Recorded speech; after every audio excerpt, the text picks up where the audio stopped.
All right, so I think we're good to go, Jason. Hello, everybody, and welcome to this week's edition of Selfwealth Live, the technical analysis edition here, with Jason McIntosh to my left, and myself, Roger from Selfwealth. How are you today, Jace? Hey, Rog, I'm all pretty good today, thanks. And I think we've got a few interesting things to talk about. ASX 200 up near an all-time high. Like, who would have thought that a couple of weeks ago? So it should be, I think, some interesting things to talk about. And also for the viewers, get those stock codes ready because we love looking at your codes at the after we go through the markets generally.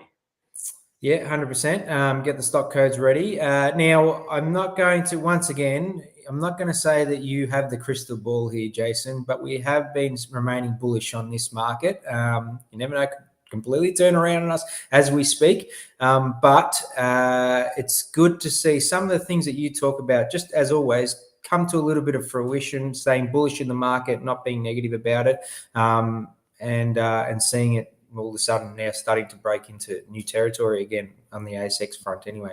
So it's there's no crystal balls. Like the interesting thing with technical analysis is that some people think it's a means to predict the future, but it's not the means to predict the future at all. It's about a way to assess the market structure and think about the possibilities, and then build some strategies around those possibilities. And that's what we do each week.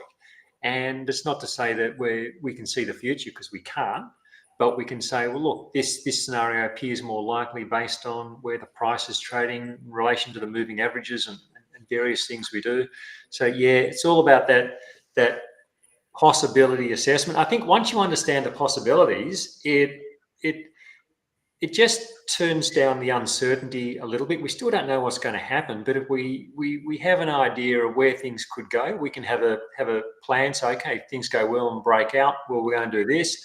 But if they fall back and go through these levels, well, then we're going to do that. So you kind of got a bit of an understanding, a bit of a play for whatever happens. And I think a lot of people go into these markets with just one idea: the market's going up or the market's going down. But it's never black and white like that.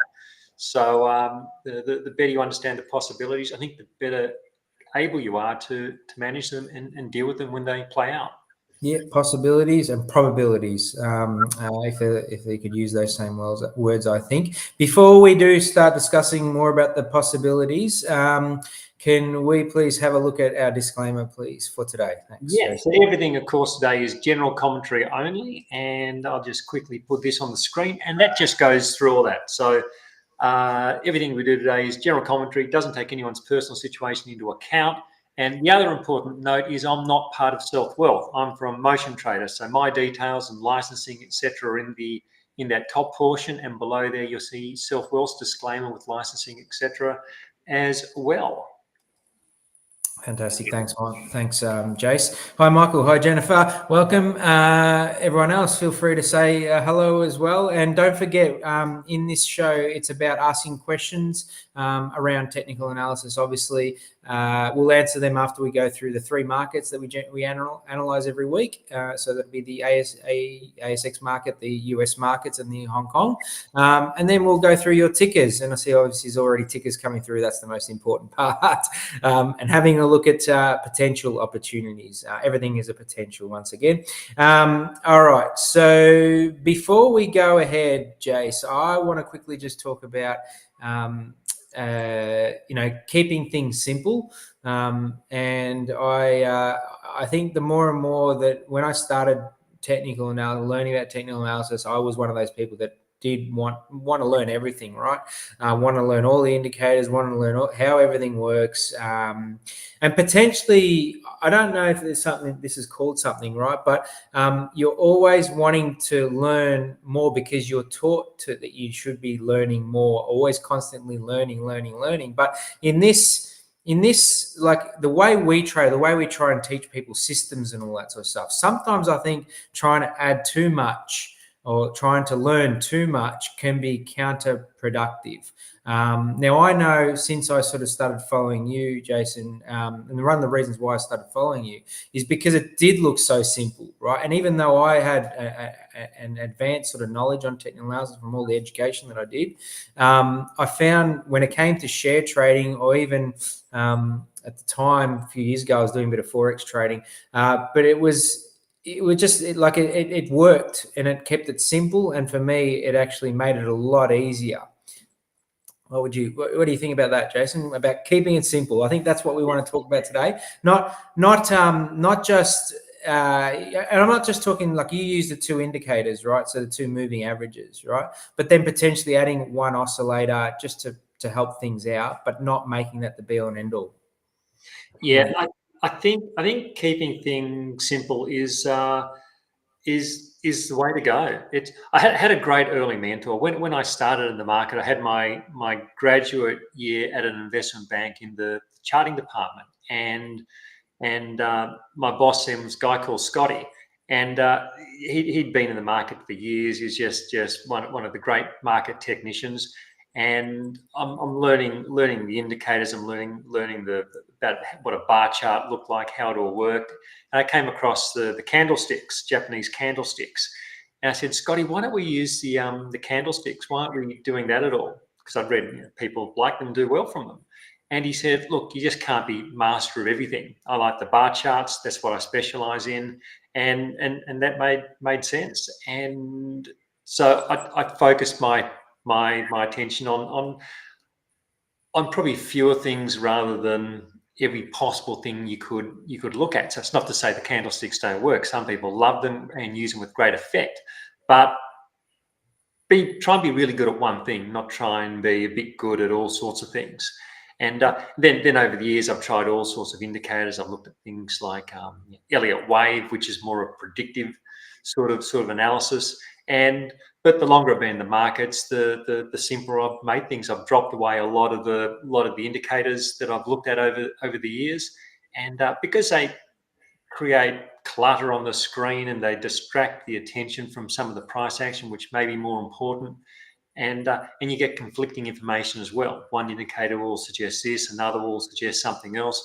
So I like the idea of trend following, identifying a trend, letting a trend run, spreading risk, cutting losses. That's pretty simple stuff. You can write that down on the back of an envelope, a whole trading plan just around that, and you can explain it to someone.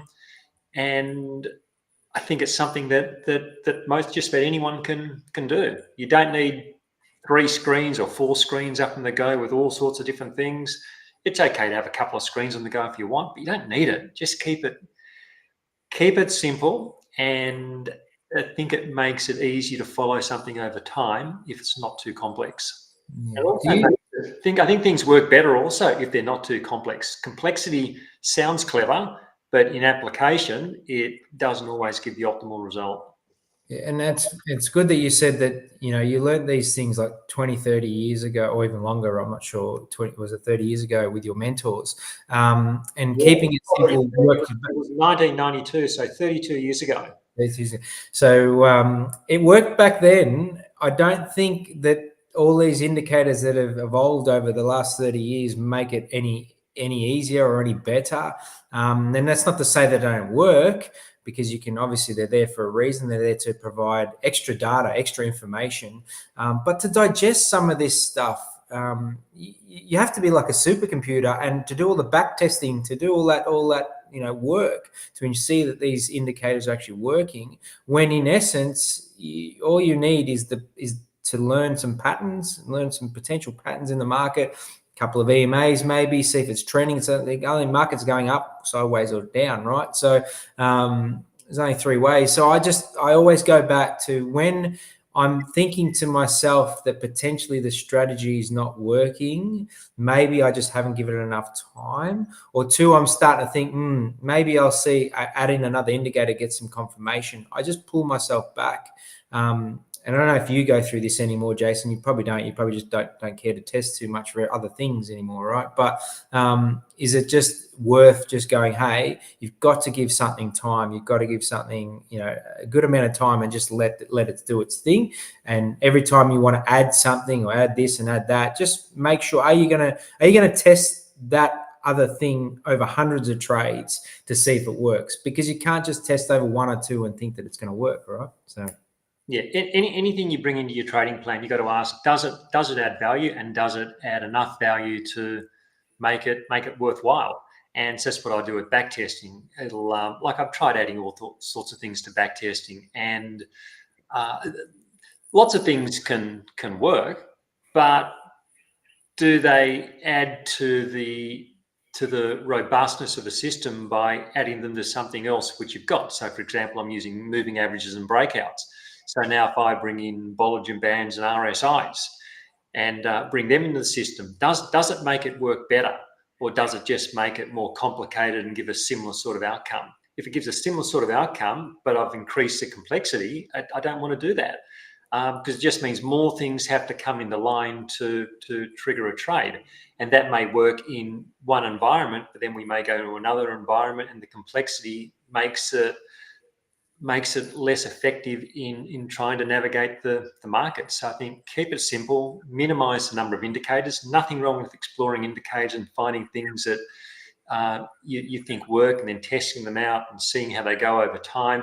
But also remember that what happened last year's a snapshot in time, and next year will be a snapshot in time. You've got to look at your process and your indicators over, I think, at least 10 years. Try and get at least a couple of market cycles in there, and see how everything comes together over a longer period.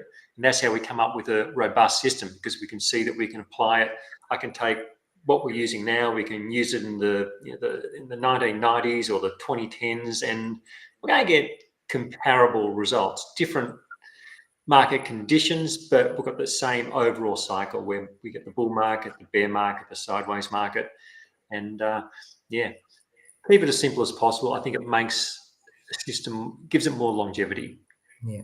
So keep it simple, smarter. Now, obviously, we don't want you or the viewers, we don't want you guys just to be the person that gets the tip, and that's how simple it is, and then go put their money in and has no plan, right? This is the idea of this show. Once again, we have an entry plan.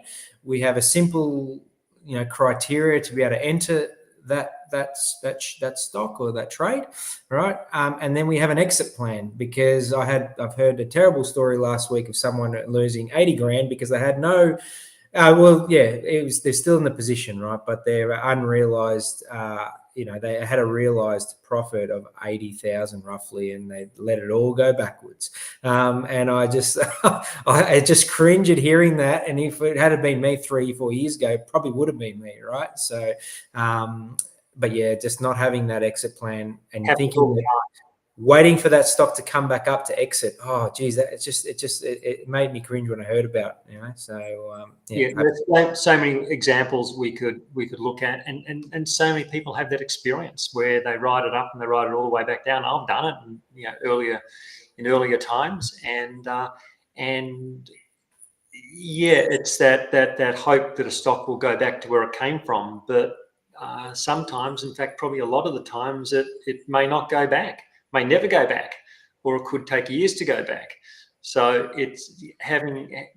that's part of a plan. Anyone can follow a tip to buy a stock, but then you've got to then manage that position and have that plan to get out, because getting out is, in fact, I'd say you make your money or you lose your money when you sell, not when you buy. So your plan to sell is, I think, actually more important than your plan of when to buy. It's like, when do you cut a losing trade?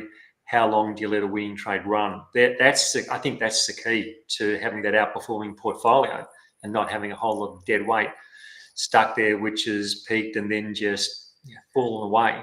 Plan to sell it's just a critical part of it, but it's often so overlooked. Yeah.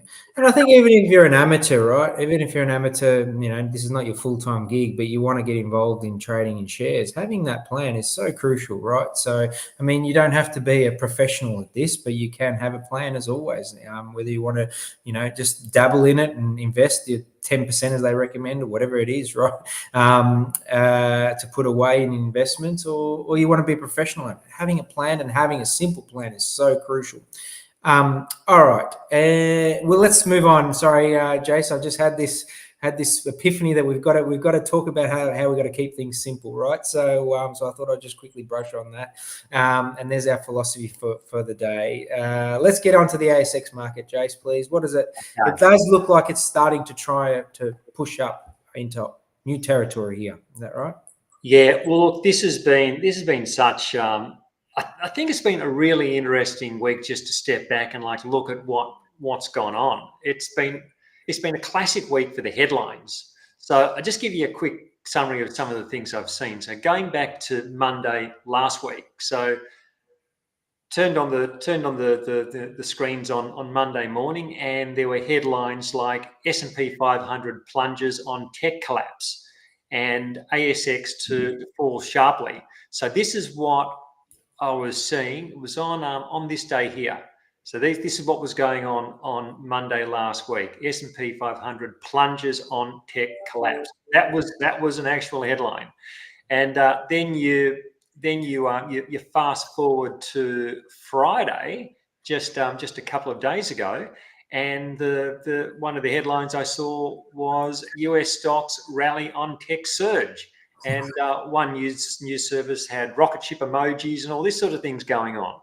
So yeah. So we had this situation where the headlines have swung from collapse to surge in the same week, and this is why headlines are the biggest.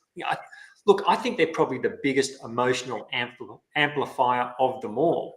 And this is why I think having an understanding of underlying market structure is just so important. Because if you're just relying on those headlines, if you're flicking on the news and you're looking at your news feed on the net, I think you're just more likely to be in a state of anxiety. And if you're in a state of anxiety, you're more likely to make those emotional decisions to either buy through FOMO, fear of missing out, or sell on those down days just because you're fearful and you panic. So understanding that structure is so important. So when we look at this chart, so what does this tell us now about the structure of the ASX 200? Well, firstly, we've got these rising moving averages. You can see the 50-day and the 100-day moving averages. They've been steadily rising since they crossed back in December, and they actually turned higher a little bit before that, probably during November.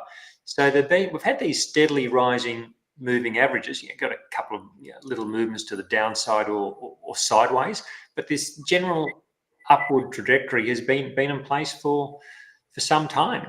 And we've also had, the other notable thing is over the course of this year, there've been several all-time highs, and we're very close to another one now. Not quite there, but close. And you've also got this well-defined series of higher lows and higher highs. So you pull all that together, and this is the definition of a bullish structure. So notwithstanding these periodic sharp sell-offs that bring out the scary headlines of collapses and so on, the structure hasn't changed through any of that. It's been a bullish structure. And the other key feature we've got recently is this the sharp decline, which was followed by an almost equally sharp rally. So the V-shaped recovery. Yet it typically takes a lot of buying power to get a V-shaped recovery. And when you see that, it's for me, it's typically one of those signs of a strong underlying demand on pullbacks. So bringing all that together, the evidence tells us, well, at least to me, says that the path of least resistance is to the upside. So while we've had some of these big swings in extremes in their headlines, the underlying structure, it just hasn't changed. It's remained in an upward trend. Now, last week I was discussing the possibility of some more consolidation. I thought maybe several weeks of consolidation was a reasonable possibility. And I thought that could set the market up for a new all-time high later in the year. My thinking has been that maybe through September, through the rest of September, we could have seen some more consolidation around the moving averages. But I think this latest strength we've seen just towards the back end of last week, I think that's making that view of consolidation look less likely. We could still see prices stall up around the all-time high, and they could still come back to the moving averages for another retest. But I don't want to fight this momentum. We could also see this continue onwards as it is now. As I said earlier, path of least resistance is to the upside. I'm continuing to add to positions when I see the right setups. I'm not fully invested yet.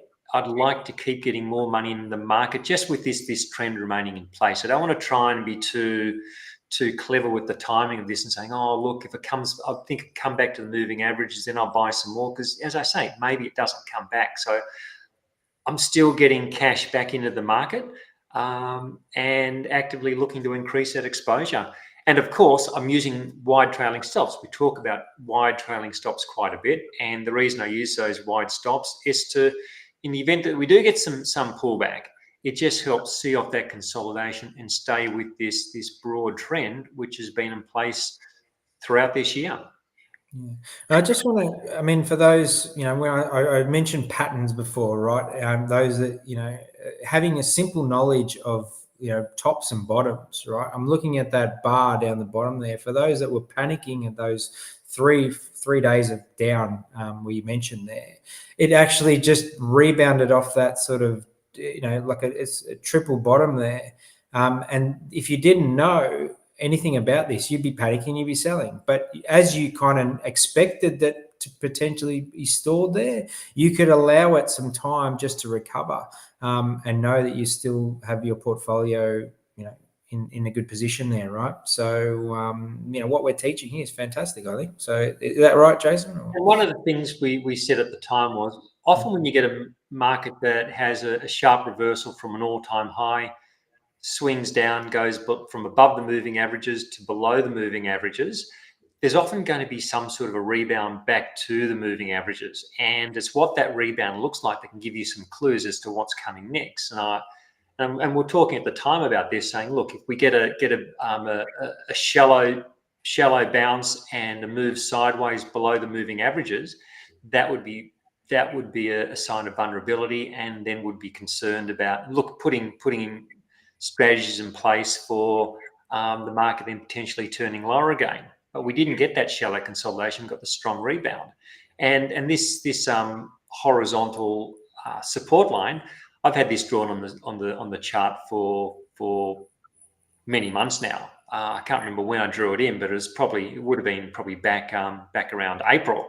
I've just had it in there the whole time because it is a support zone, and the market did come down to support, and that's where the buying interest came in around these previous lows, which is typically where you find support. So yeah, had you been aware of the structure, yes, it's sharp, it's unpleasant, but we can see there's support, and we know there's usually a high prospect of some sort of a rebound, which we can then de-risk our portfolios or see how it's developing. So rather than, and you can imagine what the headlines were during this period. So focusing on the price action, knowing the structure, I think that's more important than being able to read the some of the headlines that get put out. Now, of course, it's easy for us to talk about this in hindsight, right? But like you said, you've had that line drawn there for a few months. It's nice to know what the probabilities are like, and then have the ability to know if it did turn down after broke through that level of support, what to do and de-risk and go forward from there, right? So I just want to reiterate that point, and knowing that market structure is fantastic. And basics like tops and bottoms. All right, let's go and have a look at the US market then, Jace. That's right. Okay, so here's the S&P 500. And again, this has been interesting. S&P 500 has quickly swung from a position of fear about a week ago to now having a new all-time high in its sights. And what really interests me is how quickly fear came on. So you go back to late August, the market was up near its all-time highs, and then within the space of only about 5 days, a lot of fear came on. So I think that's a sign that there's plenty of disbelief in the ability of stocks to be able to maintain a rally, and I think that's because people are just so quick to worry on the down days, get these down days, and those headlines which we went through earlier on, talking about the ASX, collapses and so on. It doesn't take much to bring those out. As it stands, we've got a strong rebound off the August low. So there's the August low. So as it stands, we've got this strong rebound off the August low. That's been followed by a pullback towards the region between the 50 and the 100-day moving averages. So there's nothing unusual about the market coming back to those moving averages. We see that happen quite a bit. So this isn't bearish price action. And in fact, the V-shaped recovery, just like I was saying in the ASX 200, the V-shaped recovery, it's one of those strong signs of underlying buying interest. So the market fell, there just wasn't that appetite to take it lower. It was a strong appetite to snap it back. And we've also got those rising moving averages, like on the ASX 200, the 100-day, the 50-day. They remain in an upward trend. So again, it's that definition of a bullish market. The recent pullback didn't change any of that. Just a few down days doesn't change months of structure. I think that the rally we've seen off the moving averages, it just keeps that overall trend in place. The question here for me is whether the market is ready to sustain new all-time highs. So getting close, all-time highs are in sight. Is it ready to do it now, or should we be looking for some more consolidation? We've already had 2 months of consolidation below the July high. My favoured view has been for a longer consolidation, potentially through September, like I was saying with the ASX 200. But this strong rebound last week, it's just got me thinking that maybe that view's not right.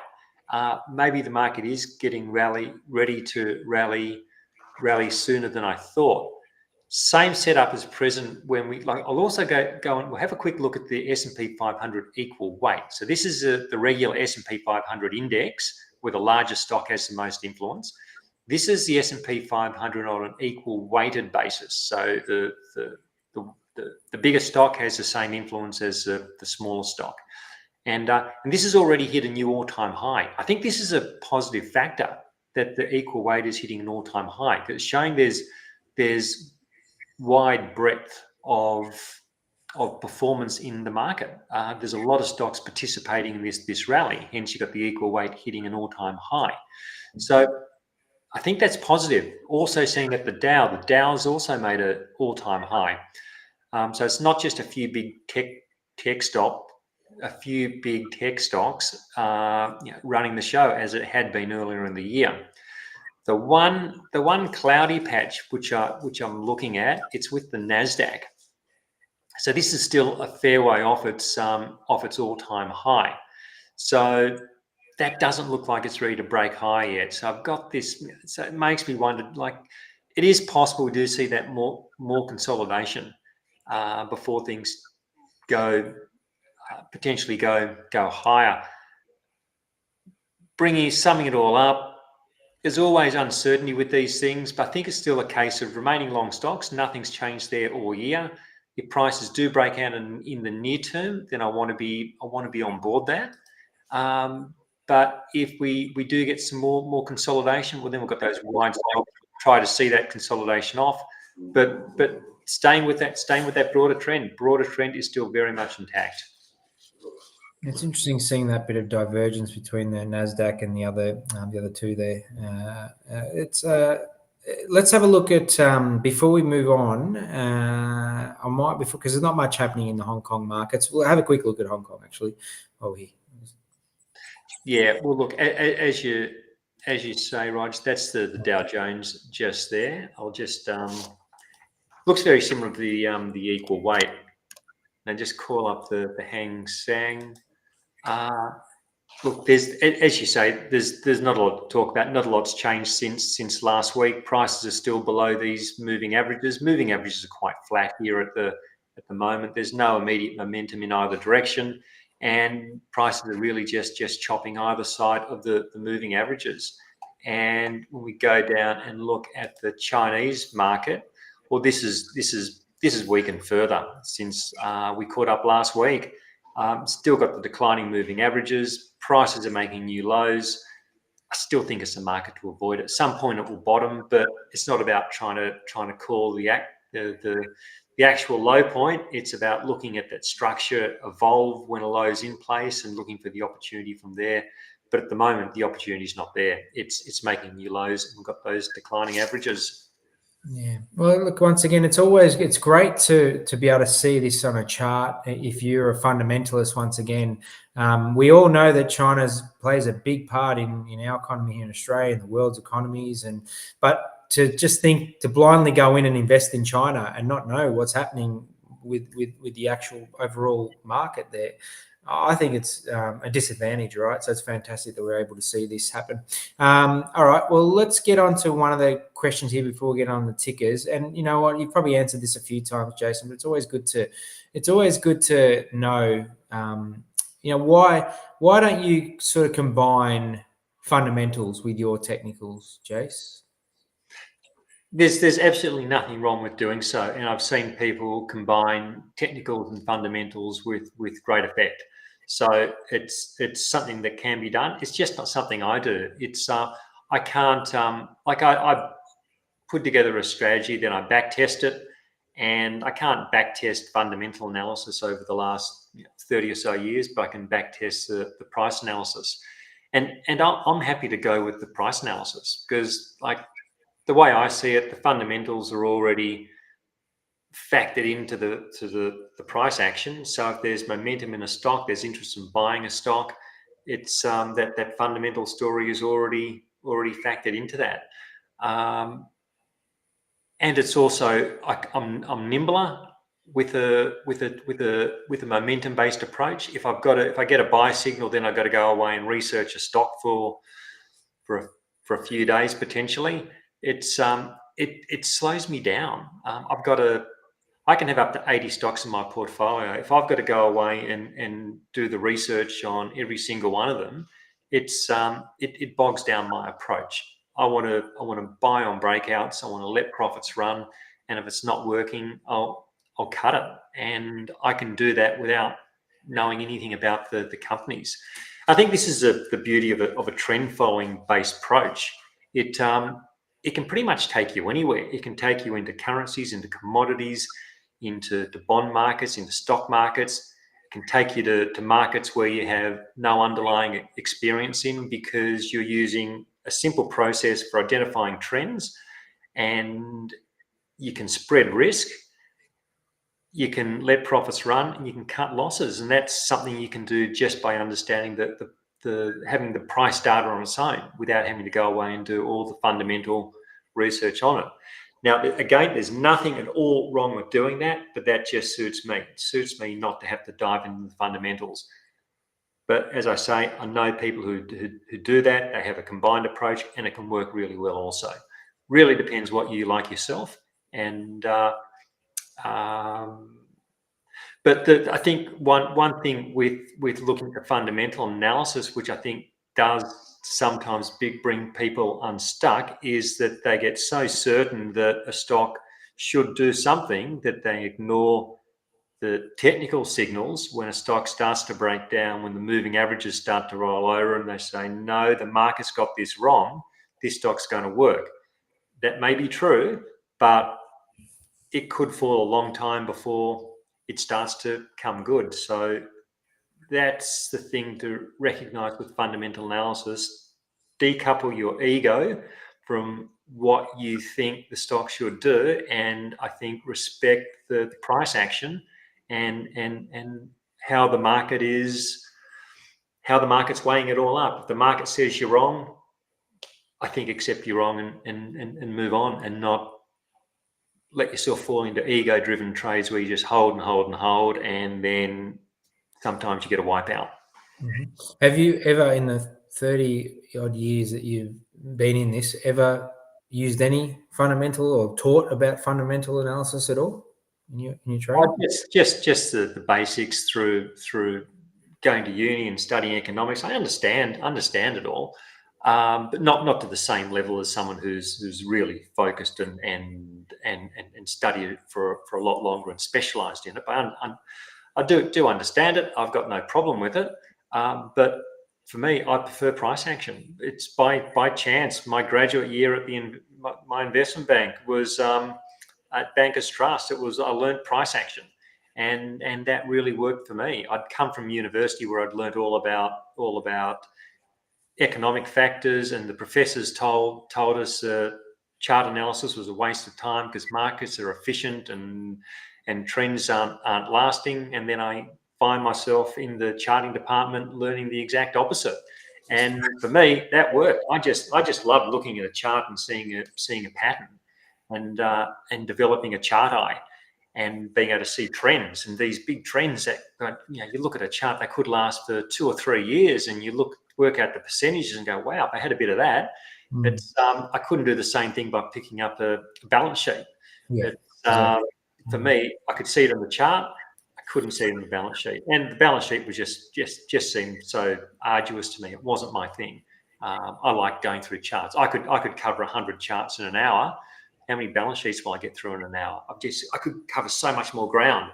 2,000 odd ASX stocks. How many of those 2,000 stocks can you cover by going through the balance sheets? I can cover them all in a couple of minutes every afternoon. I run the data, I put it through the system, and I see where the momentum is. And then if I want, I can use that as a list to then go and do some fundamental research if I wanted to do that, but I don't. But that's how I could combine momentum-based analysis with fundamentals, using the momentum to identify the hotspots, and then going away and zeroing in on the ones that I thought had the best potential. Yeah, and you don't have to run complex systems to get the filters that you would use, right? You can do this on TradingView. It takes seconds to run some technical analysis on 2,000 stocks on the ASX, right? So using the stock screener down in the bottom there, but that's for another show. We can move on now. I think, Jason, it's good. It's a great answer, because even for me, in terms of fundamentals, if there's a stock that comes on my radar and I put on my watch list, the one thing that I probably look at myself from a fundamental perspective is just to see that is its earnings increasing, and is it also starting to make some profit, right? But I think it's maybe I'm starting to overcomplicate things a little bit. I don't know, but I like to see some of the best stocks, some of the best performing stocks don't have great revenue stream. There you go. So I'll tell you this was one of my best performing stocks I've had in recent times. Not this part. This is a part where I haven't been involved, so don't be scared off by that. Let me just move it along a bit. It's an environmental stock called Calyx. They take CO2 emissions out of concrete or out of cement, but they haven't. They're still. I think they're still trying to commercialise. I'm not across the fundamentals of it, but it wasn't a profit-making company. But look at the. This is where I bought. This is where Motion Trader gave a buy signal. If you looked at the fundamentals, you would have probably said, "You're kidding. Why would you get involved in this? They're not making any money." But look what the share price did. This is what 80 cents. That's $9.80. So do the maths on that. If you're purely driving revenues and profit, you would have binned it. So, but momentum drew my attention to it, and I ran with it. I could manage the risk around it, and it's been a great story. There's others like it. You don't need to go through them all, but sometimes I think having an open mind to price action and just not being too rigid around some other parameters, maybe you can open up opportunities that otherwise you wouldn't have found. I think what you said before as well around being able to analyze, 2,000 stocks in a few moments versus trying to analyze 2,000. I mean, if you're an active investor and want to look for good opportunities, you'd never be able to do that, right? So it's a great point you make there. So yeah, just once again, I think it's just getting the filters first from price action. Then if you want to have a look at some of the fundamentals, you can. All right, before we move on, I'm just having a look at any questions here. Trump buys on the low and sells on the high, potentially. What's your thoughts on Trump, Jason? Fundamentally, He's entertaining. he's entertaining it. He's entertaining. But like for me, the focus is on the stock market. It's like look at the price action, see where it goes. I don't have strong political views over in that part of the world. I just sit back and watch the show. What happens when interest rates drop? As they say now, I'm not sure what's going to happen. Yeah, it depends on why they're dropping. So if they're dropping because the economy's in recession, markets can continue to fall. But if there's no recession and money becomes more available, it can fuel ongoing price increases. So there's no set rule. And like you look at all the fear when interest rates started to rise. You think about when rates were rising, all this doom and gloom about the stock market's going to collapse because they're increasing rates. And I can't remember when the rate cycle started to kick in. It was a couple of years ago, I reckon, just after COVID. Probably. Yeah, well, look, it's probably it's large in this period here where the market's gone up significantly. It's so the interest rates have been rising, and the fear was that the interest rates going up was going to crash the market. But in fact, the market has risen. So there's not a go-to rule that says if this happens, the market has to do that. It depends on other parts of the situation as well. Like, is there a recession? Is rates being cut because growth is slowing, unemployment is rising? In which case the market has probably already started falling and the central bank is reacting to a situation which is unfolding. That's not the case at the moment. So lower interest rates could well lead to higher equity prices. But let's be guided by the price action. At the moment, the price action is guiding us upwards. Okay, all right, fantastic. Let's have a look at some tickers now. PMV, please. Let's start with PMV.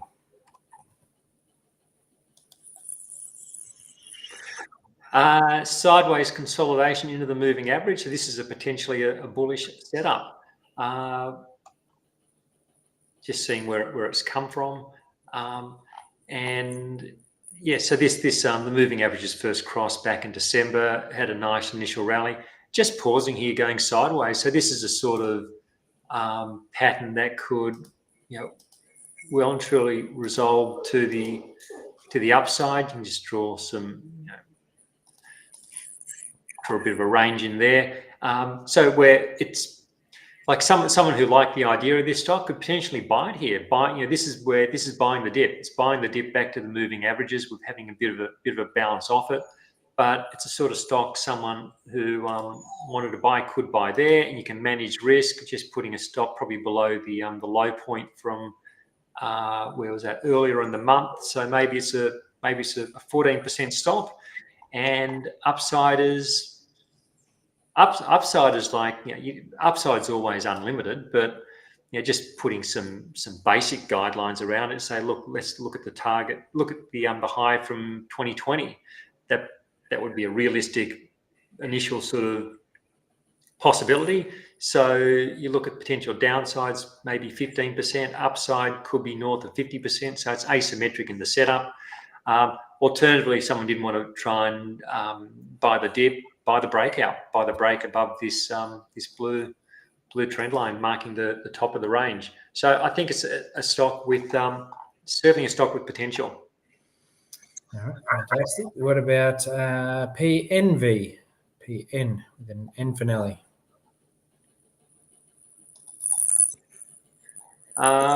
Sorry, we did PM. Sorry, M for Mary. Then PMV. Do that one.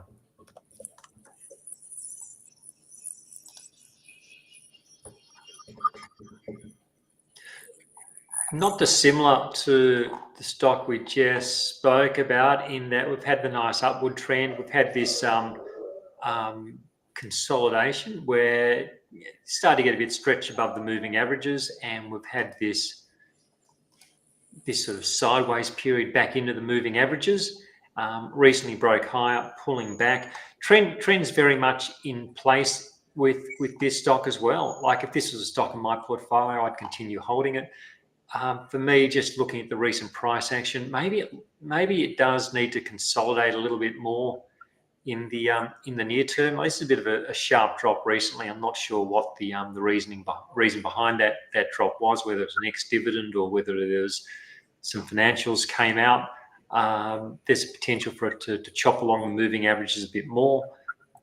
But the path of least resistance for this one is to the upside. I like getting on these stocks earlier on when they've been down and out and they're based and they start to turn higher. I find them a little bit harder to buy after they've run for a while, but it's certainly a stock I'd be keeping if I had it. And if we do get a bit of a consolidation, maybe that provides the platform to get in for maybe another run higher. All right. What about KOV?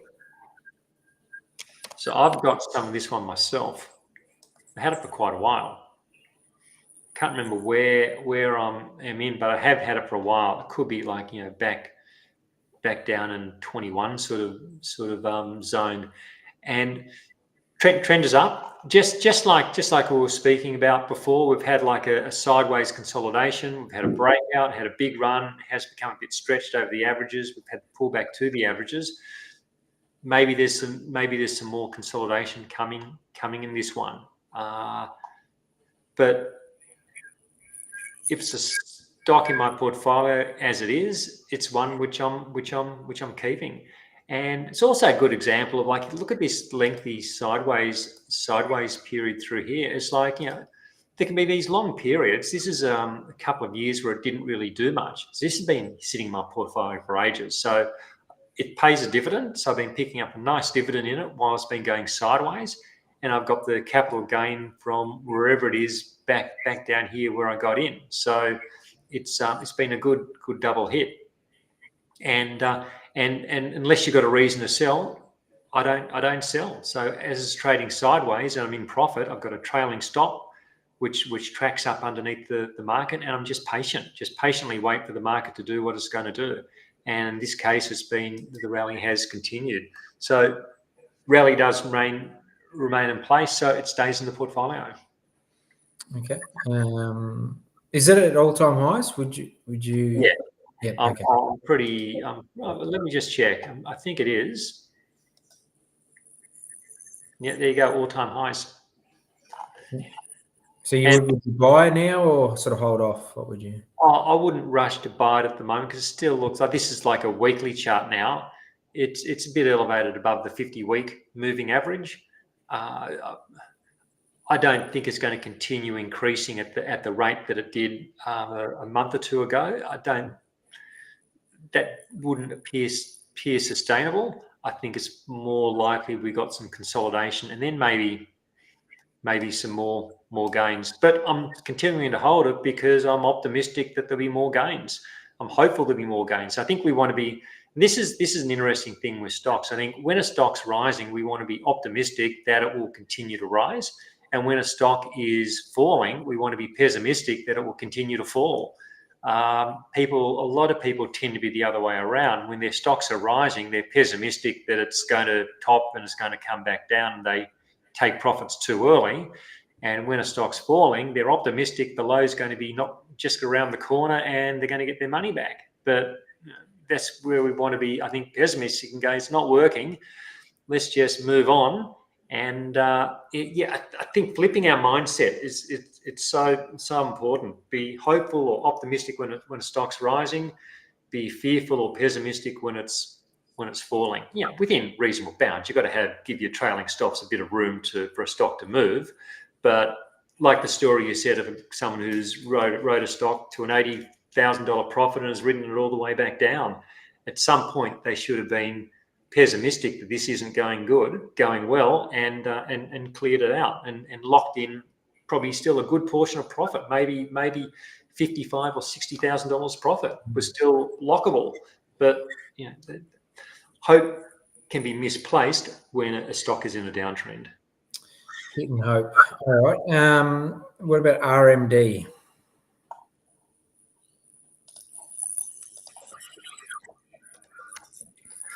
So let's have a look at ResMed. So yeah, another stock with a trend up, but it does seem to be pulling a little bit away from this 50-day moving average. I'd be letting it run. If it was in the portfolio, I'd be letting it run, but I'm not too keen just to step in and buy it at current levels, because I think that there's reasonable prospect of some sort of pause in the trend, some sort of consolidation, lets the moving averages catch up. And a pause can be sideways while the moving averages catch up, or pause can also be a pullback. Who knows? No one knows which one will play out. If either, maybe it does continue higher. So I'm happy to keep holding it, but from a risk reward perspective, it doesn't seem like the sort of setup which I want to rush into. I'd rather look at it after the next consolidation, if in fact that's what we get. All right. So let's jump to the some US tickers here. So BA on the New York Stock Exchange.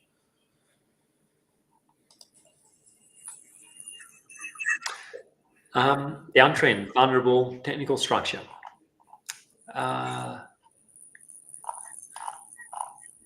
So this is where I'm going to be pessimistic.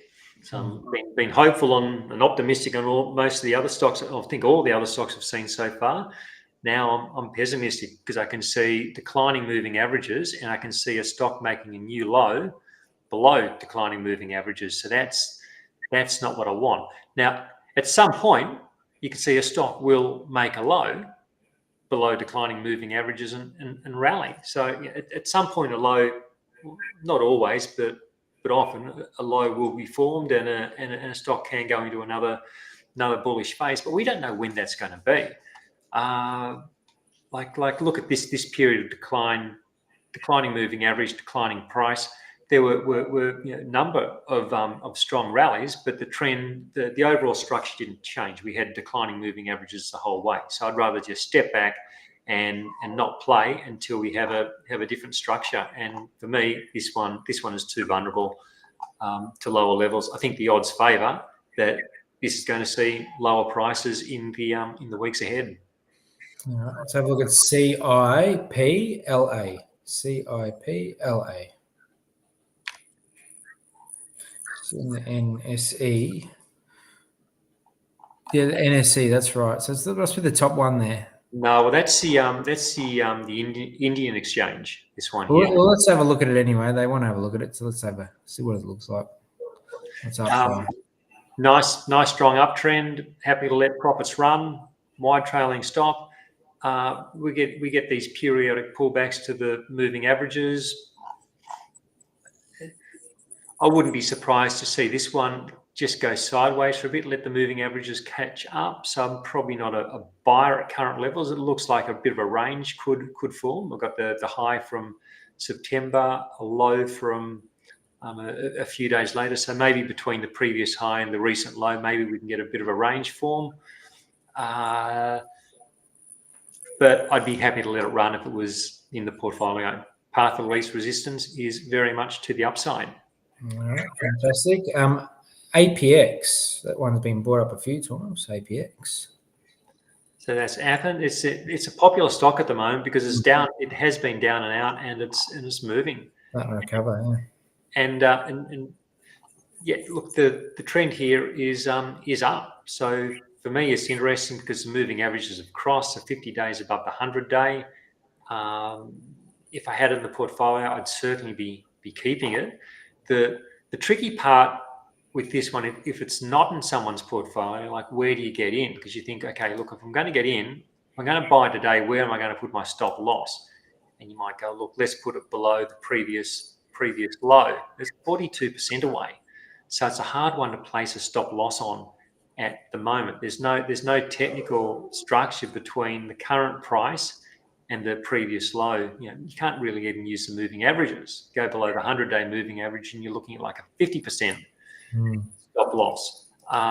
So for this, if I wasn't in, it's one I could watch, and I'd like to wait for the next meaningful consolidation where we do get some sort of structure that we can then build around. At the moment, we've just got a price which is going up. All well and good if you bought the initial breakout. So we had a bit of consolidation. We had a bit of a breakout above the moving averages. Got in at a good level. Great. I'd be letting it run. If I'm not in, I'm watching it, see what the next consolidation looks like, and then maybe could be maybe buy a dip back to the averages or buy a breakout from a future range. All right, we've got quite a few tickers here actually, Jay. So just letting you know that there's a lot. So let's have a look at the next one. CLG. Okay, I'll try and go through them a little bit quickly in that case. Yeah, look, unfortunately, this is just a no. Same reason we're discussing with Boeing. We've got moving averages to the downside. The stock's making new lows. This is the time to be fearful and worried that there are further losses coming. So, not to say it won't come good later on, but at the moment, it's vulnerable to lower levels. Yep. PBH.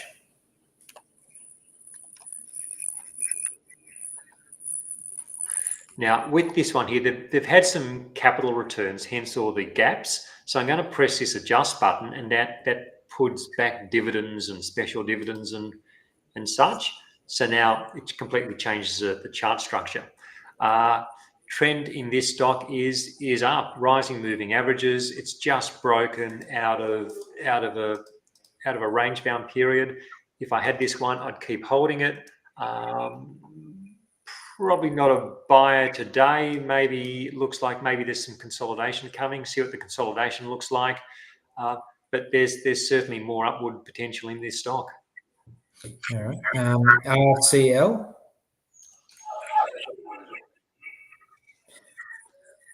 Is that the right one? RTL? CL, sorry. And there's a question around it. What are your thoughts on trading on a stock that doesn't trade on a daily basis? RCL looks to be doing this. That's okay. I don't mind trading a stock that is, as long as I can see a reasonable possibility of being able to buy and sell. Like if there's just almost no buyers there, and I go, well, look, how am I going to sell the stock? Well, I'll probably leave it alone. But even if it's patchy, if there's still bids and offers there and there's reasonable volume, I'll consider a stock like this. Moving averages have crossed, prices rising. We've had a pullback to the averages. Yeah, it's a stock I'd consider, particularly if someone's gone away and looked at the fundamentals and they go, look, I like the fundamentals of this story, of this stock. Then maybe someone would be confident to say, look, okay, I'm gonna buy a position while things are trading quietly and the stock is near the moving averages, and I can put a stop loss, like giving it plenty of room to move. Oh, look, maybe about 25%, maybe just getting below that 100-day moving average. Like it could continue to chop sideways, and the chop sideways could take it below the August low, could briefly go below the 100-day moving average and still be like, base building and then break higher again. So yeah, look, it's a stock I'd consider. It's has some makings of an ongoing upward trend. All right. And what about DYL? Now the uranium ones are interesting. I talk about these in my weekly strategy sessions on Friday. So I've had this rally back to the moving averages. Well, I was looking at this earlier today. You can put an RSI on this stock as well as the other local uranium plays, and we've got divergence. You can see that the price has made a new low, but the RSI hasn't. So that's bullish divergence. Now, that's not to say the price has to go up, but it is a sign that there could be a low forming. I could do a broader talk on uranium, but we don't have time for that. As I say, I'd cover that in my weekly strategy sessions if you're interested. But I'd be careful buying. Probably a touch early for me to consider buying it because we still have these declining moving averages. How much selling is going to come in around these moving averages? Like maybe if we see price action over the next week or two where it just sort of like tracks sideways and then starts to break up like that, then maybe that starts saying, well, look, maybe there's an opportunity to be buying as prices start moving up. As I say, a little bit early yet, but there are some interesting developments in these local uranium stocks. Okay. SQ2.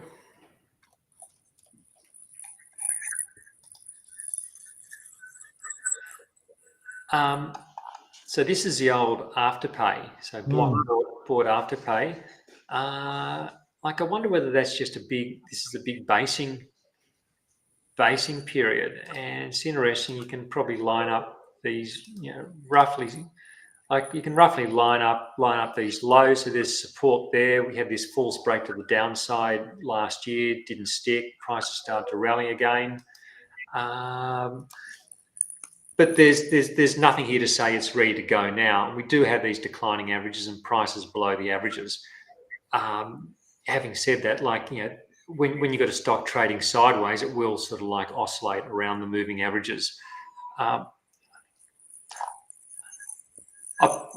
don't think I'd want to step up and buy it at the moment. I'd actually like to see a little bit more upward momentum. So maybe if we saw it like breaking above the high from mid-July, get above the moving averages, maybe then I could say, look, I'll go with the momentum. I'll put a stop below a recent low and see whether it sticks. The risk with buying it now is it just continues to chug sideways, or it does build up some downward momentum because we do have these declining moving averages. So I don't want to preempt this one. I'd rather wait for some momentum to show itself and then maybe have a look at it. All right. VAP? BAP? VAP?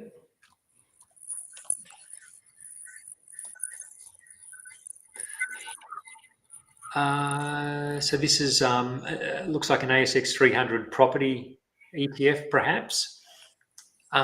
Yeah, look, nice breakout to the top side. I've been seeing more signals in property related stocks over the last few weeks as well. Yeah, so trend is very much up. One, I'd be happy to continue holding. It's only recently broken higher, but that recent break has quickly taken away from the 50-day moving average. So there may be some more upside in it, but at some point, I think maybe we'll see test lower levels and some sort of a consolidation. So I probably wouldn't be rushing to buy it, but I'd certainly be hanging on to it with nice wide trailing stock, giving it room to move around, and staying on what looks to be a broader upward trend. All right. What about BVS?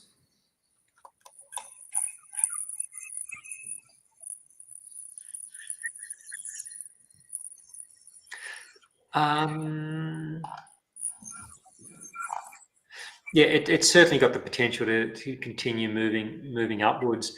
It's I actually had this in my own portfolio, and this pullback became too large and ended up losing my hold on the position, and then at base the selling didn't continue. It's now back above the moving averages. Moving averages are pushing higher again. So it's also one that could be bought at current levels. I like that it's just breaking today to a new high. It's just getting above the August high, and you think like, how do you manage the risk around it? Well, say 17% that's just a bit lower, bit below the the September low, back below the 100-day moving average. So it's possible that we get a bit of a sideways chop, but then I think it's one of those ones where there is upside momentum, and it does. You can build a positive risk reward setup around it, where your risk is relatively contained. Upside, upside is well and truly open. You're looking at where it's come from only a couple of years ago. So yeah, a stock worth considering. Right. Now, just in the interest of time, there's some some viewers here that have more than one stock, so I'll just do one from everyone, just so obviously because we're over the hour mark here. So apologies if we didn't get to all your stocks this week, but let's do CNI, please. CNI.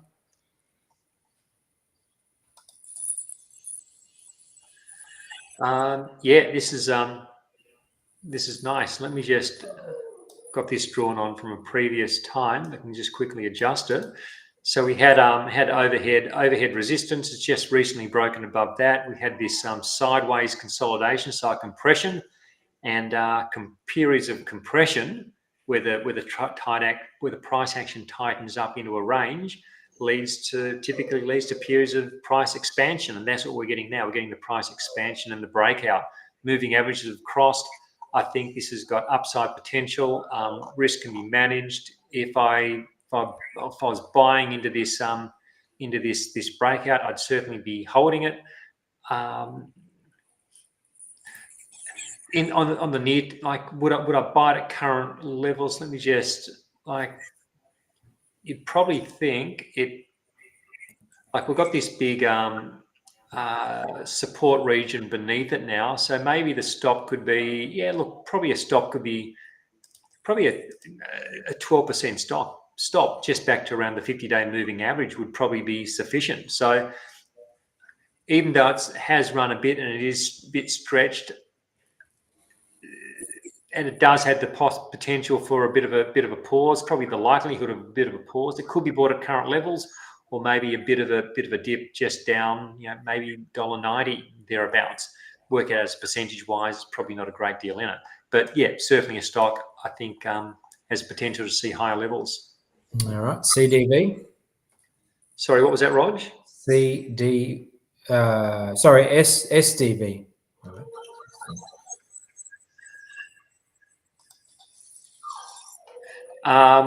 Yeah, breaking out, trending higher. I think this has got more upside potential. Again, it's like it's just broken out of this sideways compression back towards the moving averages, but does look like it's got that potential just to pull back a little bit over the next week or so. I'd probably be looking like, this could be a buy the dip candidate, or look at the next consolidation and buy a breakout from it. But it's in the portfolio. I'd certainly be keeping it there and letting the profit run. I think we can see more upside in it. All right, TPG.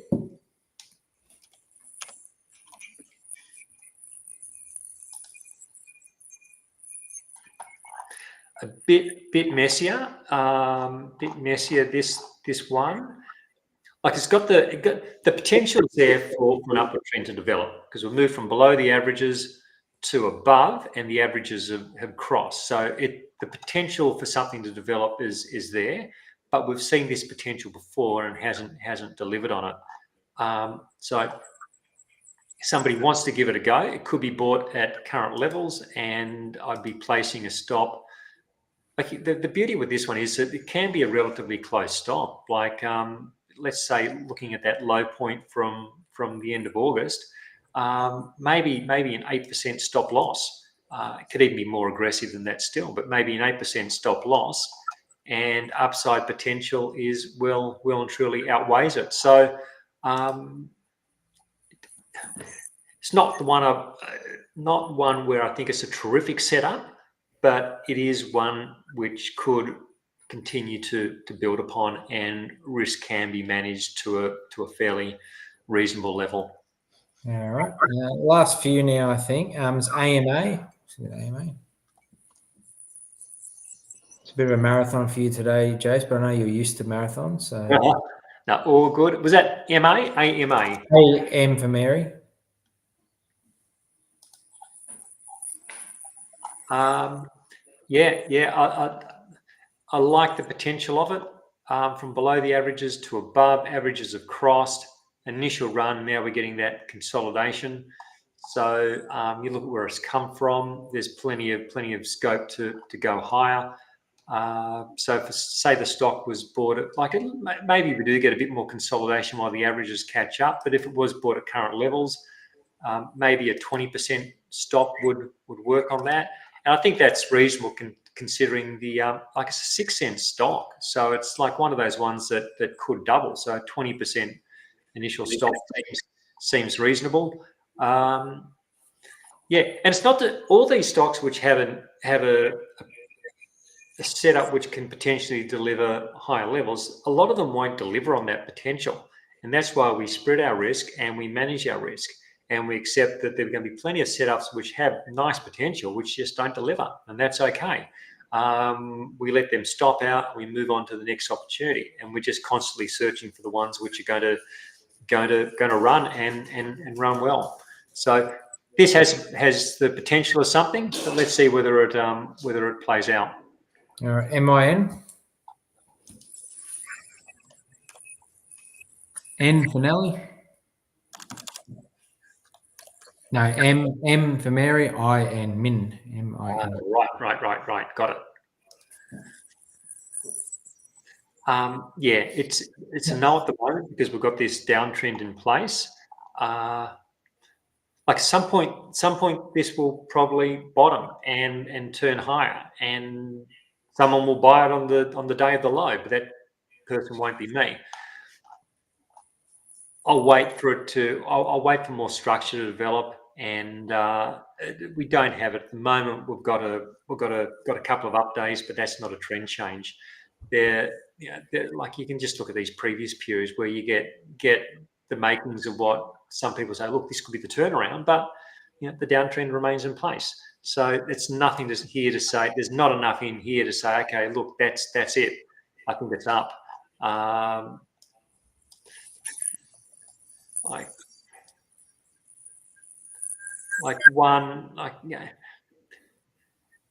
Even if somebody wanted to punt the low, I think then you're putting your stop loss below the previous low point. You're still looking at 26%. So it's just not, for me, it's just not worth it. You got to risk 26% to buy a stock which is in a downtrend, where the odds of an ongoing upward move are probably against us, because the path of least resistance is still down. So I'd leave this one alone. All right, and we'll just finish off at CSL, please. Thank you. CSL.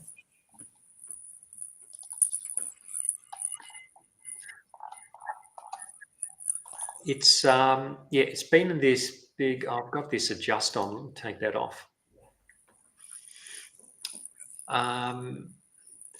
Look, it's been in this big trading range for 4 years or so now. I don't want to buy it just below this overhead resistance. There's a lot of resistance there. We could get a great breakout from this. We don't have that breakout at the moment, though. Yeah, it's I'd probably just leave this. I'd probably just leave this one alone. I'd probably like to buy a breakout above the July high would be enough. If prices get up through the July high, maybe that's enough to say prices are breaking out. But at the moment, it's just range bound. There's nothing to say that this isn't going to continue just to grind sideways. So it's just not for me, it's just not a standout opportunity at this point. Someone could say, look, it's close to breaking out, but then we could have said the same thing back in May 23 and back in November 21, and here we are. We're still in the range. So maybe this is going to be the springboard or the platform to higher levels, but we don't know. So I'd probably just continue to watch this one, wait for the breakout.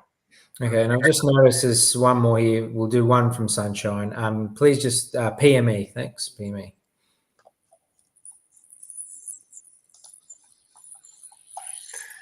Now, how's that for an uptrend? Yeah, it's going up. So, yeah, look, quite simply, the path of least resistance is to the upside. I find it too hard to buy it. I can't even just grip my teeth and buy it at this point because it's just so extended. I would have said the same.